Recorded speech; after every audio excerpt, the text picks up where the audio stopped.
Welcome to Tzu Headlines. I'm Helen Liao. Thank you for joining us. Coming up in the show today, Philippines Tzu Chi volunteers are carrying out a disaster assessment and free clinic to provide immediate assistance to Typhoon Bopha victims. Today, we start a new series of feature reports on internet addiction and see how the internet is changing our lives. And in our regular look on Taiwan's sunset trades, we meet Lin Xueqing, who is still making peanut candy the traditional way. In early December, Typhoon Bopha struck the Philippines, with the island of Mindanao being the worst hit. Upon arriving at the disaster site, Tzu Chi volunteers saw the devastation caused by the storm. Although the United Nations has provided rights to the survivors, tents and medicine are still urgently needed. As Tzu Chi volunteers carry out their disaster survey, they also held a free clinic, hoping to provide immediate assistance to the survivors. Witnessing the devastation caused by Typhoon Bopha in southern Philippines, Tzu Chi volunteers are shocked. It is hard to imagine that what was once a village is now completely buried underground.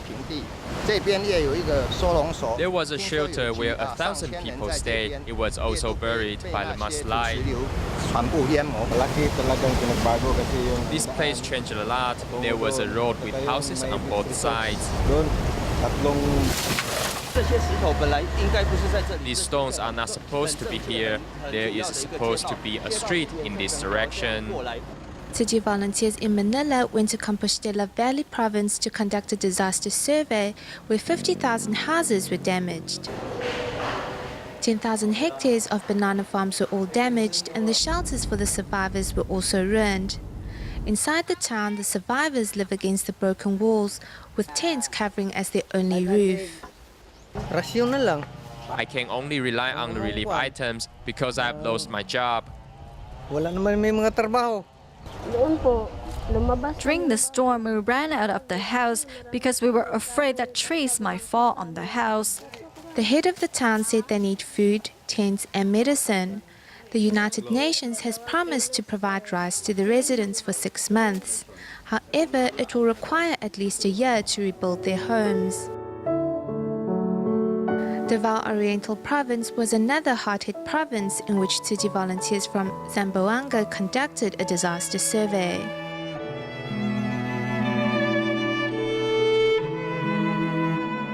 The medical personnel with the volunteers held a free clinic in the local church. Most of the patients they saw had infected wounds, and several infants were running a fever. The volunteers were busy at the free clinic from morning to midnight and saw a total of 1,000 people. Following the disaster survey, the Tzu Chi chapter in the Philippines plans to carry out an aid distribution soon. Local Taiwanese businessmen also promised to help the survivors get through these difficult times. In Canada, as the temperature continues to drop, Tzu Chi volunteers carry out 2 winter aid distributions for the homeless people. In Toronto on December 13th, Tzu Chi volunteers prepared hot meals, sleeping bags, gloves, and other supplies to 250 people. Meanwhile, their counterparts in Vancouver distributed 180 packs of relief supplies to the homeless. Such joyous singing traveled through 4 of the Salvation Army's overnight shelters here in Vancouver. Upon arrival, 31 Tzu Chi volunteers carry out their duties with efficiency, so the homeless people are not kept waiting and there is no delay in the distribution. As each homeless person is trying on winter jackets, with the volunteers' thoughtful assistance, they feel respected. There's no one in the world that I don't trust. Taking part in his 4th year of Tzu Chi Distributions is Kevin Hawken, the manager of the overnight shelter. The first year I remember there wasn't as many people singing, and each year it seems like there's more people singing and more people signing, and the amount of people participating is growing every year. And I'm learning how to sign better, so I'm really enjoying that.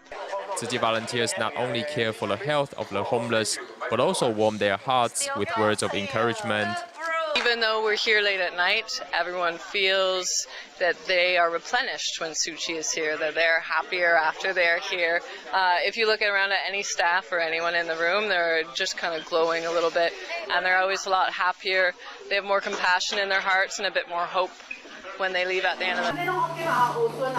Meanwhile, here on the East Coast, Toronto Tzu Chi volunteers are busy packing winter relief items because no matter how cold the winter may be, Tzu Chi volunteers always keep their promise to the homeless people.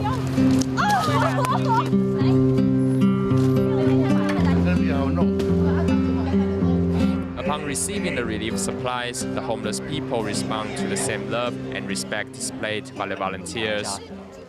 People feel anxious because their money is being cut off. They're being cut off from the government. They're not getting the same sort of supports that they used to have. So that's why the Tzu Chi Foundation is so amazing, to come in and provide this kind of care and service for people who so desperately need it, especially during the holidays. It's a difficult time for everyone, and providing that little bit of comfort is so important.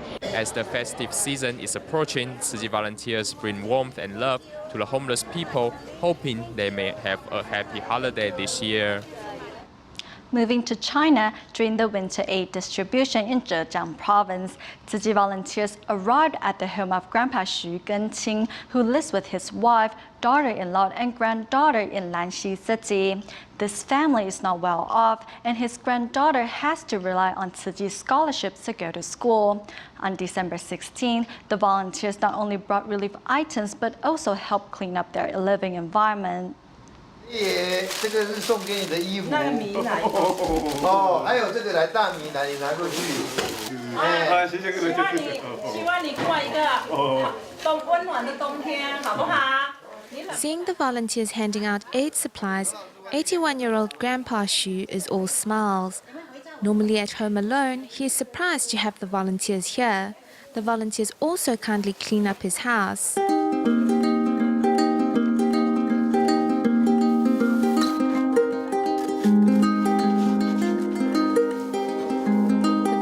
Carefully clean up every corner in Grandpa Xu's house. Seeing what Tzu Chi has done today, I've known this organization well, and I'm very happy to volunteer. My family is not well off either, but seeing Grandpa Xu's situation, I feel blessed to have a family like that. After the cleaning up, Grandpa Xu is all smiles and sits on the bed with a new mattress. 喜欢不喜欢？买了国庆饭。国庆。哦，国庆。他们都是台湾来的。对的。台湾那个师兄都是慈济的我想今天。The house cleaning activity allows more volunteers to experience the happiness that comes from helping out. Putting on Tzu Chi's cotton jacket, Grandpa Xu feels warm both in his body and heart. 祝福你了哦！健康长寿，身体康健。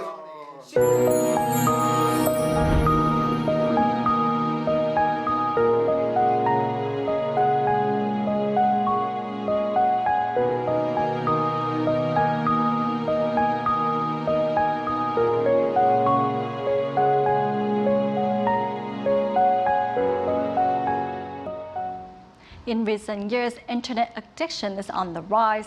It is the result of many never being too far away from a computer with a smartphone. Today, we start a new series on internet addiction and take a look at how the internet is changing lives for better and for worse.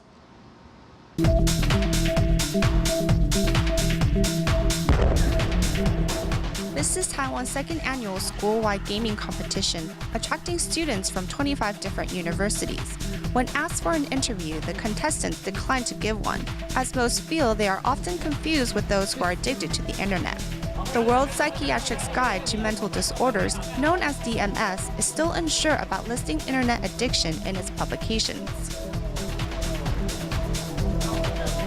In DSM-5, which will be published in 2013, the American Psychiatric Association is still debating on whether to list internet addiction as a mental disorder. There is a group of people who can't control themselves when it comes to using the internet. Data from Taiwan's Internet Addiction Net shows that university students have the highest percentage of internet addiction. 大学生沉浸在整个网络。 University students are prone to be immersed in the internet. Which grade is most likely to be addicted? The fourth year, because in your last year of school, there's less homework pressure and the students are facing an uncertain future. Actually, anything that can cause a person to be happy is prone to become an addiction. Over time, the action changes the way the brain perceives it, and once the action no longer satisfies, the person will be uneasy and unhappy. When an addict sees the internet, they will not be able to control themselves, even if they have important things to do. Their first choice will be to use the internet. This is compulsive behavior. The second type of behavior is needing prolonged time spent on the internet. If it's playing games, then the game needs to increase in excitement to satisfy the same need. If suddenly an addict goes without it, then they are likely prone to bouts of anger and unease. What is the draw of living inside the cyber world? In order to find the answer, National Jiao Tong University's Department of Communication and Technology is doing research in the area. I will observe as well as question the gamers to see how they are playing the game and gather data that way. In this controlled area, we have a subject here, but behind her is an observation mirror. At times, I will observe her from behind the mirror. The research team finds that in today's online gaming, teams are required to finish tasks. Gamers find happiness in the nature of these teamwork games. These types of games will affect the students, giving them the feeling that they are an irreplaceable part of the team. If they fail, then the whole team fails. So they need constant practice, and through prolonged time together, they form friendships. Inside these games are also constant leveling up, giving players clear goals to achieve.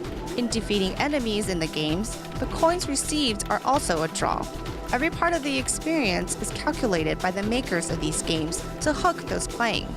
Whether gaming is as addictive as drugs or alcohol is still to be determined, but as the number of people addicted to the internet rises, it is something we should carefully monitor. After Typhoon Marcotte hit the community of Jingzaitou in Pingtung County 3 years ago, residents made through the difficult time and were able to rebuild their homes thanks to the love poured in from surrounding communities. Now residents there are paying the love forward by building a love kitchen to provide hot lunch for seniors living nearby. This is the Love Kitchen located in Pingtung County's Wandan Township. Every day at 8 in the morning, volunteers show up to help prepare lunch. Many charity groups, including Tzu Chi, send their love to us to help our community rebuild.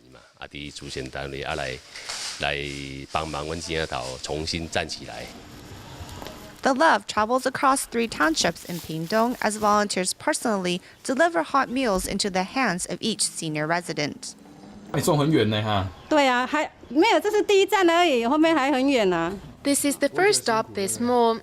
It's hard, but seeing how happy they are receiving their meals, I'm happy too.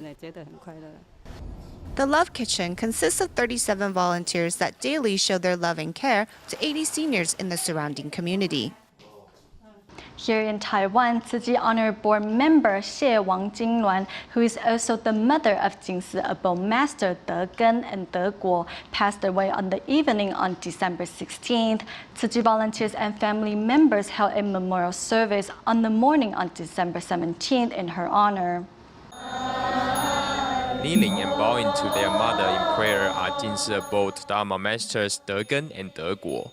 Their mother passed away on the evening of December 16th.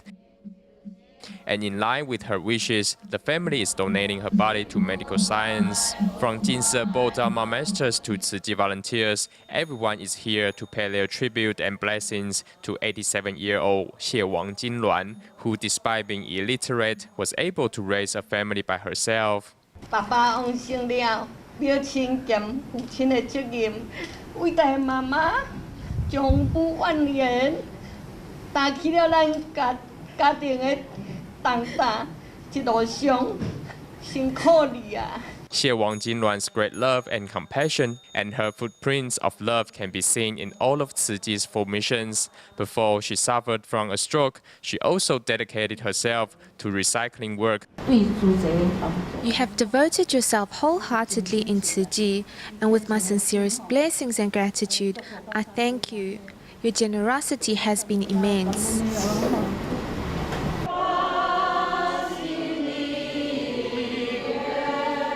Not only did Xie Wangjinluan accomplish her lifetime goal of raising her children to be upright and moral, she also donated her body to medical science so that the power of love may continue on.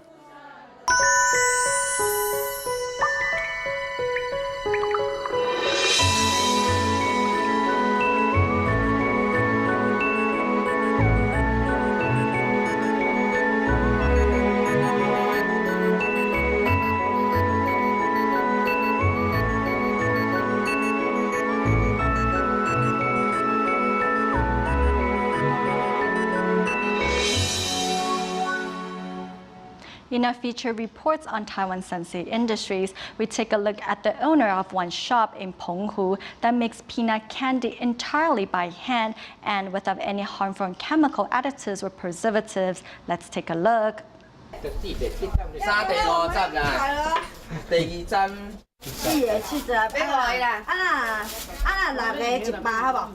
Customers haggle over pieces of this hard-to-get treat.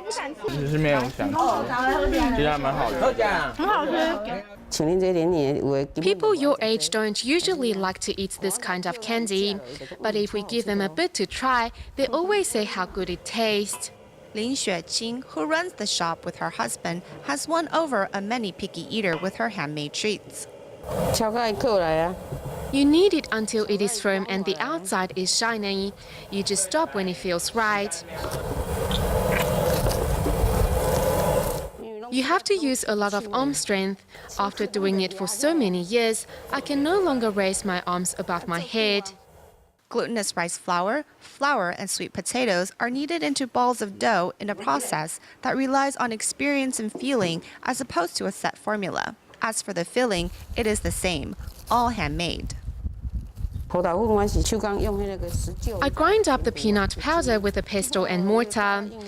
Most peanut powder you find is too fine. Mine is more granulated, which gives it more texture as well as fragrance. Since when grinding the peanuts, the oil inside will be released. Sometimes customers will pre-order a large quantity, like tour groups. It is hard to estimate. So, for example, this morning I already made 2 baskets full. This is an old-time recipe handed down, but adjustments have been made here and there. Similar recipes are out there, but we differ in ingredients used. Without any preservatives at room temperature, the peanut delicacy will only keep for 2 days. Lin's husband brings out a just-finished tray of the sweets and is met by a crowd of eager customers. We make them until the day we are unable to. If others want to learn how to make these, we will teach them. Willing to share with all at the front of their shop, the Lin family has hung a signboard that proclaims their philosophy of making good-to-eat treats. And it is the spirit that keeps customers coming back for more. Recently, Tzu Chi volunteers around Taiwan are holding year-end blessing ceremonies. On December 16th, a year-end blessing ceremony at the Banqiao Jingsi Hall was attended by Yang Yizhen and his sick mother. Meanwhile, at the Tzu Chi Guandu ground, Tzu Chi volunteers put on a short skit to bring to life the story of media volunteer Zhang Yichuan, who has vowed to spread the master's wisdom far and wide. On this bright sunny day, local residents are here to take part in Tzu Chi's year-end blessing ceremony held at the Tzu Chi Guandu ground. Some participants adopt bamboo coin banks as they hope to save money for those in need. On stage, volunteers put on a stage play based on the story of Tzu Chi volunteer Zhang Yichuan.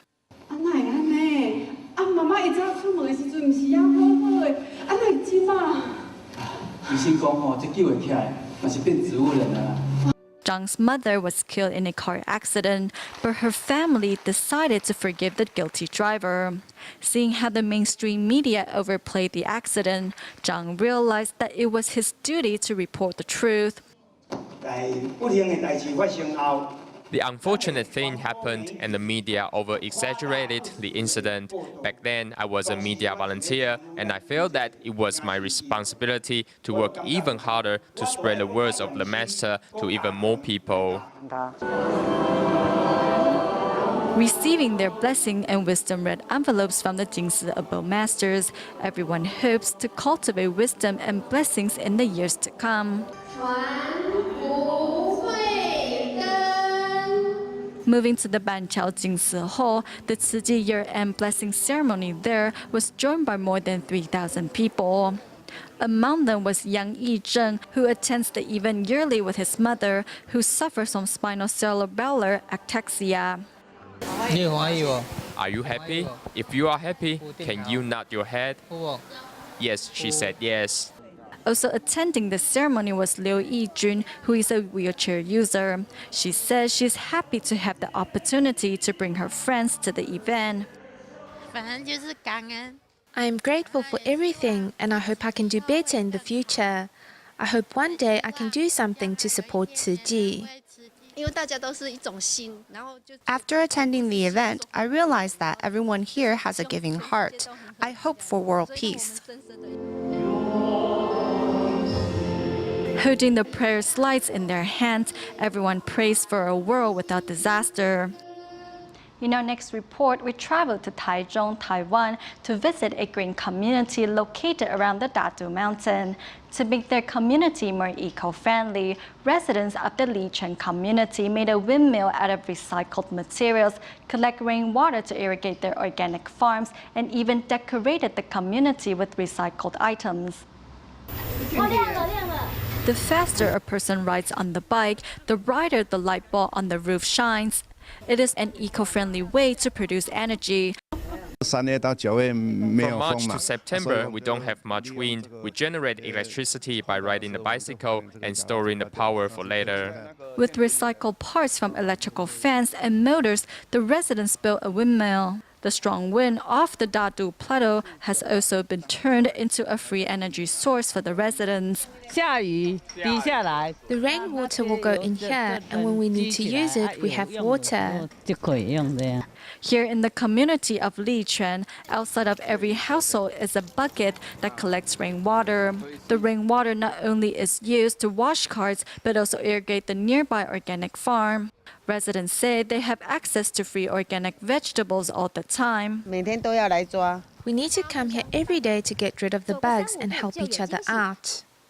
Around the corner are potted plants that have found a home inside recycled safety helmets, while the community's fans are decorated with unused ceramic tiles. By combining creativity with eco-friendly concepts, residents here have created a truly unique community.